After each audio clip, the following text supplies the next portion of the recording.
Hi guys, it's Tom the Geek, and I'm here to bring you a math video. So let's all pull on our thinking caps and get rolling. Alright, so today we're going to be talking about long division. Yay, right? Okay, I know. It's mostly the bane of most of our existences.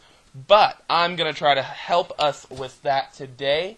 So, why don't we start with something really simple, right? How about 100 divided by 25?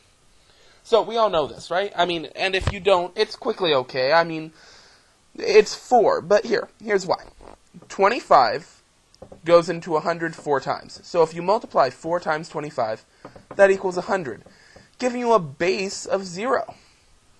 Now, that's great for really simple stuff, right? I mean, even, let's say, 2 goes into 8 how many times? 4 again, you're right.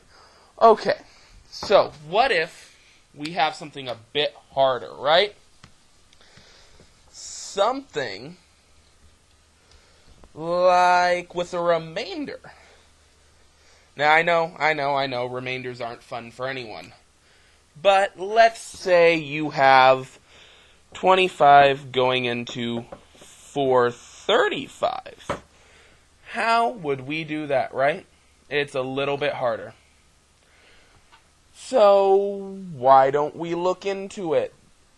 25 goes into 4 how many times? 0, that's right. 25 goes into 43 how many times? Once, that's right. And that means that we now have 25 minus C, and that equals 18. Now, we bring down the 5. Let me change up colors to make this a little bit easier on all of us. And then we have to find out how many times 25 goes into 185. So this is our new mystery number. Now, if you don't know off the top of the head, that's completely okay, but it is 7.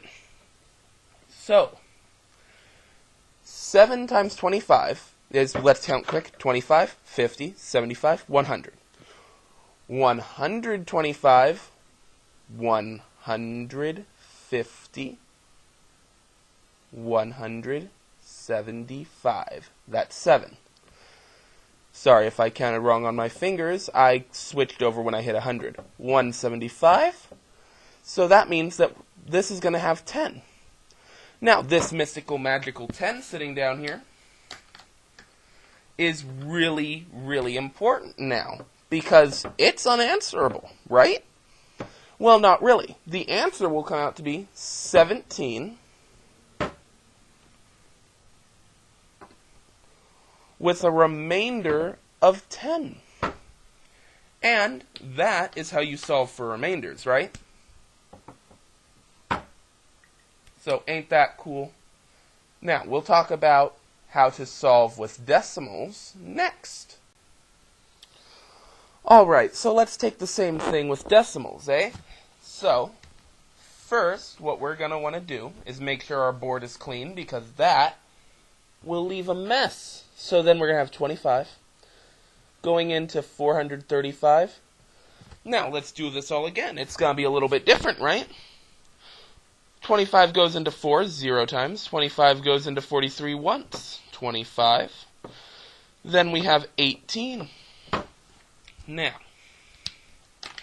it's mostly all the same until this point, right? So then 25 goes into 185 7 times. Well, that's weird. With a decimal, we can do a few different things, right? So let's talk about the differences. A decimal allows us to do lots of different, more accurate things. Rather than saying we have a remainder of 10, we can add a decimal here, and a decimal here, and add a 0. And we can bring that 0 down. And now look at that, we have 100. We know how many times 100 goes into 25, right? Yeah, that's right, 4. Now, 4 times 25, that is 100. Meaning that we have 0 now. So now this new answer we have is 17.4, which is different than the last answer, but no less correct. Actually, it's probably more accurate, because we now can say, without a doubt, without saying a remainder, that 17.4 is our answer. Remainders, there's a question there, right? You know what? A remainder only tells you what there is left, not what you can do with it. So now if somebody says, we have 435 sandwiches. To divide between 25 people, you can tell them exactly how many sandwiches to give somebody, right? Each person can get 17.4 sandwiches. And those are going to be some very happy people, right? Very happy. Okay. So how about we move on to something a little bit different? Eh? Okay.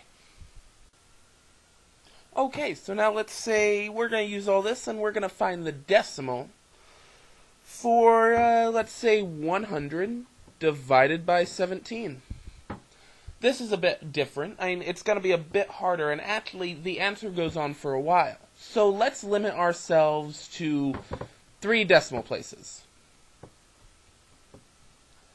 Or the thousandths place.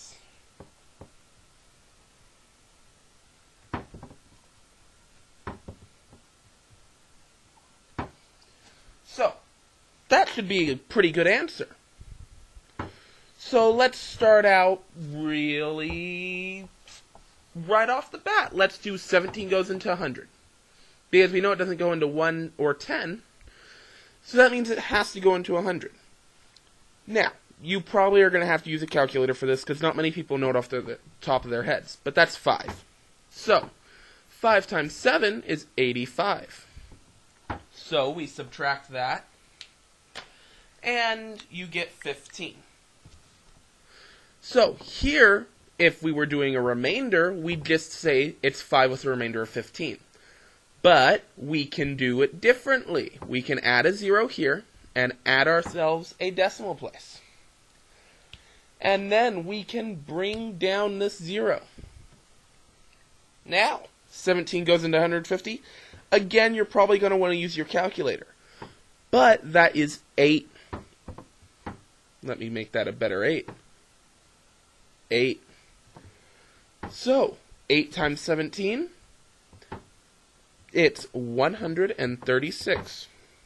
So, then we do our math again, and we subtract 150 from 136, or 136 from 150, as it may be. And you're going to get 14. But you can add another 0 and bring it all the way down, making this 140. So, now you have 140.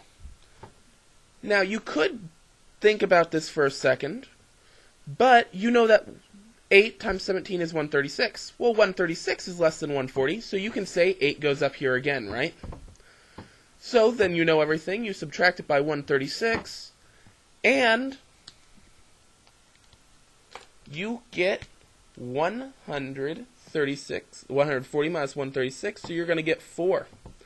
Now, I did say we're going to the thousandths place, so let's add one more 0, bring it all the way down, and now 17 divided by 40. Now, we can think about this.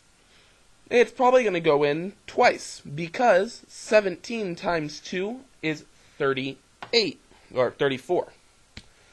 So, we know that twice will make this 17 34, leaving us 6. Now, we could continue this, bringing it down and continuing, but this is a fairly accurate answer for right now. And seeing as the answer goes on for a very long time, I would say 5.882 is a very good answer. Now, like I said before, if you wanted to do the remainder, you could have had it done a very long time ago. By simply doing 17 divided by 100, 17 goes into 185 times, then you're going to get your 85, you're going to get 15 down here. So 17 divided by 100 is also 5 with the remainder. Let me fix this. Is also 5 with the remainder of 15. And this is completely okay. Even though it's a fairly large number, it's less than the original, which is 17. And as long as the remainder number you have, which in this case is 15, is less than 17, you can do it, as long as that's it. Now, if, say, you got 18 here, you know that you have to put one more up at 5, so it would be then 6. But that's not the case right now, so we are good. Let's do another example. How about that, okay? Alright, let's do one more of each. So, how about 400? Now, let me move that over a little bit. 424 divided by 5. So, how about you all just take a minute to do this on your own. So, pause my video, take a look, and then come back to check it out. Okay.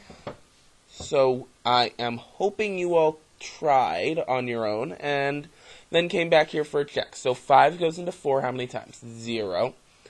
5 goes into 42 how many times? Well, let's count. 5, 10, 15, 20, 25, 30, 35, 40. 8 times. And that also gives us our answer of 40 right here. So, if we do all this, 42 minus 40 equals 2. We bring down the 4. And now we have this. So, 5 goes into 24 how many times? Yep, that is 4. So it goes into it 4 times. 20, because 4 times 5 is 20. And then we get a 4 down here. Now we can throw in our decimals, no problems. Throw a 0 here. Bring that 0 all the way down. And now the question is, how many times does 5 go into 40? Yep, we've already got that answer right here because we already have it. So 8. Now, we do this. We do 8 times 5, that is 40. And we get a 0. So we can say 424 divided by 5 equals 84.8.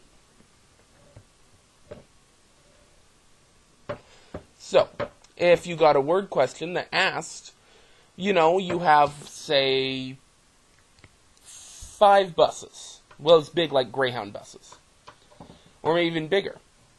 And it asked you how many people would have to go into each bus if you had 424 people to transport. Now, these are pretty big buses, we're assuming, because we're 84.8 people have to go in. So 85 people can fit into each, supposedly, right? So, the answer would be that how many people should go in each bus. You'd want to round this up to 85. But if there's another question that say it's like you have 424 people at a huge party, and it's one of those huge parties where you know, they like have those custom made pizzas. You can say how many slices does each person get? 84.8, because you can cut a slice into smaller pieces. So, that is how we can solve this problem. So, how about we check out remainders? Alright, guys, how about we do one more example, then call it a video. So, how about we do something a little bit different? Now, we want to find the remainder with this one, not the decimal. So, how about 6767 divided by 50? Now, go ahead, pause the video, and figure this out yourself, and then come back and see if you did it right, okay? Okay, so you guys are back. Hopefully you did try it for yourself. So we shall do this like we have already. How many times does 50 go into 6? Yeah, that's right, 0. 50 go into 67? Yep, once. So, then we're going to get 50. And we are going to subtract 50 from 67. So, this equals 17. Right? So, we have 17. Now, 50 doesn't go into 17. We know that. But, if we bring down this 6, 50 will go into 176, right? Now, how many times is that? Let's count it out. 50, 100, 150, and then it goes to 200. So that's too high. So it's got to be 3 times, right? So, let's toss in a 3. Now, we know that goes to 150. And that the answer will be 26. So, we have 26 and 3. And what do we do now? Yeah, that's right. We're going to bring down that 7. And now we have 267. That's a big number, right? So, how many times does 50 go into that? Well, let's count again. 50, 100, 150, 200, still going, 250, and then we go to 300. So it's got to be 250, right? So that's 5. So, with that, we can say that 250 down here will be the last number we're running. Because we're at the end of our numbers here, right? And we said remainder. So, we're going to do a quick subtraction of 267 from 250. Or the other way around, 250 from 267. And we're going to get 17. That's a pretty big number again, isn't it? So we probably want to double check. Is 17 less than 50? Yep, so we're good. So we can say that 6767 divided by 50 will give us 135 with a remainder of 17. Now, I don't have a word problem that I can give you for this one because, like I said, this isn't really designed for word problems. This is more designed as finding it. But, again, since you know there's a remainder here, you can always just say, if you have a word problem and you did this, that you need to round up if it's asking for a whole number. You can always round up and make this 136, which will definitely cover whatever you have. Hi guys. Okay, so I hope you enjoyed that math video, and I hope it taught you a little bit of something, or maybe just clarified what you didn't know. Maybe it showed it in a different way, or maybe it made you want to learn it. So, if you have any questions, comments, or if you want me to do another math video about something that you request, definitely pop the questions down below, and I will do my best to help. Until next time, this is Tom the Geek, and I'm signing off.